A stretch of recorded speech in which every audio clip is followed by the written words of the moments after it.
Hello and welcome to Part 2 of our company's Standards of Conduct training for current and newly hired employees and contractors. In Part 1 of this program, I introduced and defined 6 specific and important words and terms that apply to the Standards of Conduct. And now, in Part 2, I'll cover 5 key principles of the Standards of Conduct. Principle number 1, non-discrimination. The principle of non-discrimination basically means we must treat all shipper customers the same way. That means we don't discriminate in any way or give any customer preferential treatment. Principle number 2, independent functioning.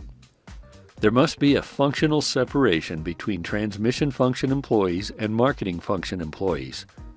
In other words, we must prohibit transmission function employees from doing any kind of marketing-related work, and we must prohibit marketing function employees from doing any kind of transmission or transportation-related work.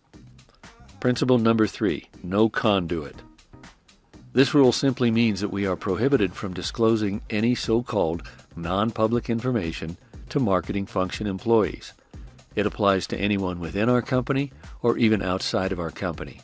For example, if you were to disclose non-public information to someone outside of our company, and that person in turn disclosed the information to a marketing function employee within our company, then both you and the outsider would be in violation of the policy. Principle number 4, transparency. In general, this rule consists of a number of different specific stipulations, but in aggregation, they all add up to the fact that certain types of affiliate and transmission information must be made public to all shippers. Principle number 5, compliance. And finally, principle number 5 mandates that we must comply with these standards of conduct, otherwise we'd face some serious financial consequences. One of those consequences consists of a fine of up to $1 million a day. When non-compliance has the potential of $1 million a day fine, you can be sure that compliance is a company's top priority, and our company is no exception. And in this case, part of that compliance involves training and reminding our employees, contractors, and affiliates about these standards of conduct. This concludes our Standards of Conduct training.